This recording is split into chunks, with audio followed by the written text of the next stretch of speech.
High বন্ধুরা, তোমরা সবাই কেমন আছো? আশা করি ভালো আছো, সুস্থ আছো। তো বন্ধুরা, আজকে আমি এসেছি আমবেড়িয়া জেটিঘাটে। তো এখান থেকে বাংলাদেশ যে পাড়টা আছে ওইটা পুরো স্পষ্ট দেখা যায়। মানে এক পাশে বাংলাদেশ আর এক পাশে সাঁতরা।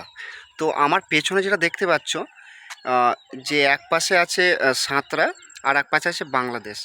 তো যে আমবেড়িয়া যে জেটিঘাটটা এখানে লোকজন এখন পার হয় না, কিন্তু এখানে বাংলাদেশের যে ইয়েটা, ওদের দ্বীপটা, বাংলাদেশের যে এরিয়াটা, দ্বীপটা, ওটা পুরো দেখা যায়।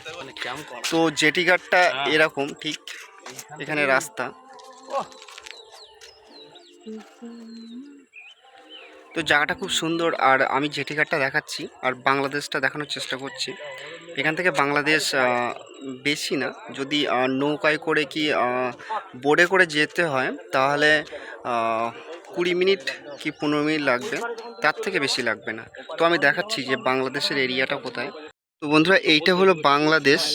এই যে এই যে এরিয়াটা দেখা যাচ্ছে, এটা হলো বাংলাদেশ। এটা হলো সাঁতরা, এইটা হলো সাঁতরা, আর এইটা হলো, এটা হলো আমবেড়িয়া জেটিঘাট।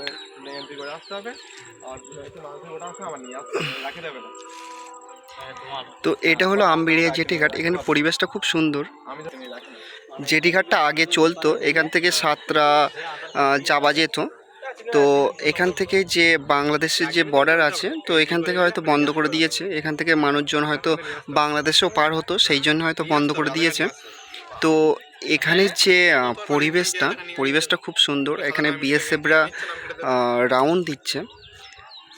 তো এখানে পাশে বাংলাদেশ এসে, তার জন্যে বিএসএফদের আনাগোনা বেশি, আর এখানে ভিডিও করতে দেয় না, তবু আমি চুরি করে করছি। তো এইটা হলো বাংলাদেশ। এখানে এখান দিয়ে একটা নদী চলে গেছে, এটা মনে হয় কুমিরমারির দিকে গেছে নদীটা। আর এই যে নদীটা, এই যে বেঁকটা আছে, এই বেঁকটা বাংলাদেশের দিকেই চলে গেছে। আর এই যে বেঁকটা আছে, এইটা বসিরহাটের দিকে গেছে। তো বন্ধুরা, জায়গাটা কেমন লেগেছে প্লিজ কমেন্টে জানিও।